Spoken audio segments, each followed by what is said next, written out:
क्या आपको पता है कि कब्ज के लिए खाना बनाने वाले बर्तन भी जिम्मेदार हो सकते हैं? क्या आप जानते हैं कि मानसिक तनाव से भी आपको कब्ज हो सकता है? नहीं। क्यों? क्योंकि लगभग 100 में से 70 लोग इंटरनेट पर सिर्फ कब्ज का इलाज ढूंढते हैं और एक सर्वे के अनुसार उनमें से मात्र 15% लोगों को ही उस इलाज से फायदा पहुंचता है।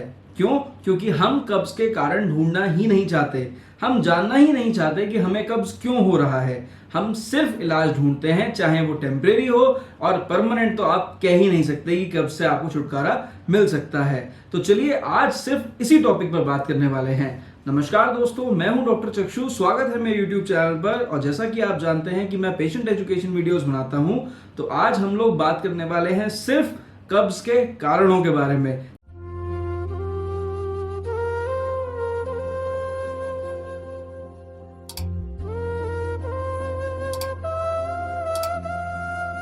इससे पहले कि मैं आपको कब्ज के कारणों के बारे में बताऊं, पहले ये जान लीजिए कि आप किस पेशेंट को कॉन्स्टिपेटेड कहेंगे। यानी अगर किसी पेशेंट को स्टूल या मोशन हफ्ते में 3 बार से कम आता हो और हर बार उसको दर्द के साथ में सख्त स्टूल आता हो, यानी हार्ड और पेनफुल स्टूल्स आते हो, तभी आप उस पेशेंट को कॉन्स्टिपेटेड कह सकते हैं इंडियन कंडीशंस के हिसाब से। अब बात कर लेते हैं बच्चों में कॉन्स्टिपेशन के कारणों के बारे में, जिस पर एक सेपरेट वीडियो मैं बना चुका हूं, जिसका लिंक मैंने डिस्क्रिप्शन बॉक्स में दिया है। अब बात करेंगे इस वीडियो में सिर्फ एडल्ट्स में कॉन्स्टिपेशन के कारणों के बारे में। तो देखिए, एडल्ट्स में जब आप कॉन्स्टिपेशन के कारणों के बारे में बात करेंगे तो सबसे बड़ा कारण होता है लाइफस्टाइल चेंजेस। लाइफस्टाइल चेंजेस में सबसे पहले बात करेंगे हम डेली रूटीन की। तो डेली रूटीन क्या है? अगर कोई पेशेंट प्रोलॉन्ग सिटिंग जॉब करता है, जैसे आप लगातार 6 से 8 घंटे तक बैठकर काम करते हैं, लगातार बैठे रहते हैं, सिर्फ फाइल वर्क में काम करते हैं, तो आपको कॉन्स्टिपेशन हो सकता है। अगर आप पानी कम पीते हैं या गलत तरह से पीते हैं, तो भी आपको कॉन्स्टिपेशन हो सकता है।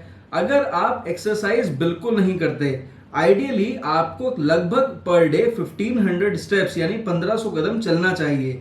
अगर आप इतना भी नहीं चलते हैं एक साथ, तो आपको कॉन्स्टिपेशन हो सकता है। अगर आप हमेशा तनाव में रहते हैं, टेंशन में रहते हैं, आपको चिंता रहती है किसी ना किसी चीज के बारे में, या ऑफिस की चिंता लगी रहती है, घर की चिंता रहती है, तो भी आपको कॉन्स्टिपेशन हो सकता है। अब बात करते हैं हम डाइटरी चेंजेस के बारे में। देखिए, अगर आप स्पाइसी खाना खाते हैं बहुत ज्यादा, अगर आप ज्यादा मसाला इस्तेमाल करते हैं, अगर आप खाने के संग में तरी वाली चीजें, यानी देखा जाए तो ड्राई वेजिटेबल्स ज्यादा इस्तेमाल करते हैं, अगर आप मट्ठा या कोई और फ्लूइड साथ में नहीं लेते हैं, अगर आप नॉन वेजिटेरियन हैं, तो आपको कॉन्स्टिपेशन बिल्कुल हो सकता है। अब बात कर लेते हैं हम इसके बाद में हमारे नॉर्मल रूटीन्स के बारे में। नॉर्मल रूटीन के बारे में अगर हम बात करेंगे तो हमारी हैबिट्स। अगर कोई भी पेशेंट खाने को प्रॉपरली च्यू नहीं करता, तो उसे 100% कॉन्स्टिपेशन हो सकता है, क्योंकि हमारे बॉडी के अंदर फूड का डाइजेशन हमारे माउथ से ही शुरू हो जाता है। अब किसी पेशेंट को, जैसे ओल्ड एज पेशेंट्स हैं हमारे, जिनके दांत थोड़े से प्रॉपर नहीं होते, या दांत निकल जाती है, दांत टूटे हुए हैं, प्रॉपरली उनके ब्रेजेस नहीं लगे हुए हैं, तो भी उन पेशेंट्स को प्रॉपर च्यूइंग की तकलीफ होगी, जिससे उन्हें कॉन्स्टिपेशन हो सकता है। अगर आप बहुत जल्दी जल्दी खाना खाते हैं, हेस्टली खाना खाते हैं, तो आपका जो सलाइवा है वो आपके फूड के साथ मिक्स नहीं होगा। तो जब ऊपर से ही डाइजेशन अच्छा नहीं होगा, तो ऑब्वियस सी बात है कि आपके इंटेस्टाइन्स में और स्टमक में प्रॉपर डाइजेशन नहीं हो पाएगा। ये भी एक बहुत बड़ा कॉन्स्टिपेशन का कारण है।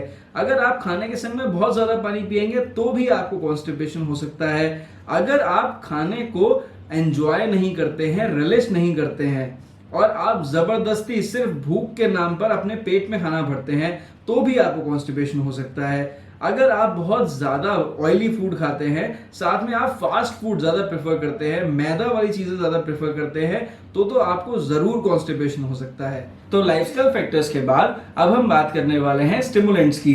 अगर आप एक अल्कोहलिक हैं, अगर आप एक स्मोकर हैं, चाय ज्यादा लेते हैं, कॉफी ज्यादा लेते हैं, हाईली सीजन्ड फूड ज्यादा लेते हैं, या फिर आप एक नॉन वेजिटेरियन हैं, तो आपको कॉन्स्टिपेशन होने के चांसेस बढ़ जाते हैं।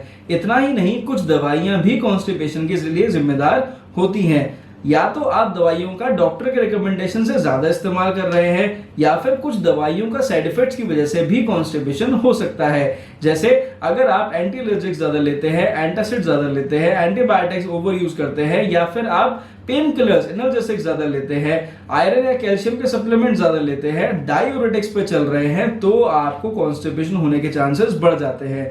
इसके अलावा एक सेट ऑफ मेडिकेशन है जिसे हम लैक्सेटिव्स बोलते हैं, जो कि स्टूल सॉफ्टनर का काम करते हैं।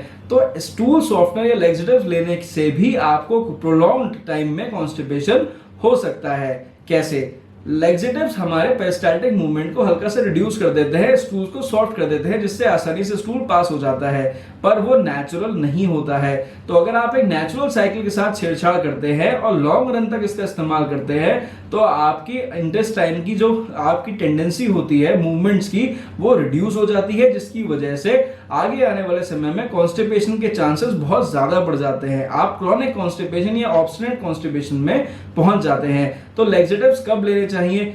सिर्फ डॉक्टर के रिकमेंडेशन पर ही लैक्सेटिव लेना चाहिए और सिर्फ एक कम अंतराल या शॉर्ट ड्यूरेशन के लिए ही लेना चाहिए। लैक्सेटिव का कभी भी आपको रेगुलर यूसेज नहीं करना चाहिए।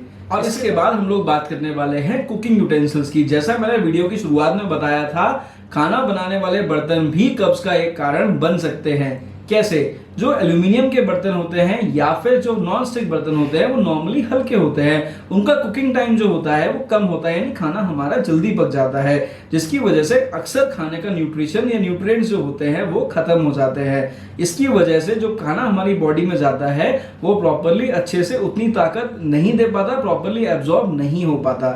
खासकर जब हम बात करेंगे एल्यूमिनियम के बर्तनों के बारे में, तो वो एल्यूमिनियम की डाइऑक्साइड की लेयर खाने के साथ मिक्स हो जाती है, जो हमारी बॉडी के लिए बहुत ज्यादा हार्मफुल हो सकती है।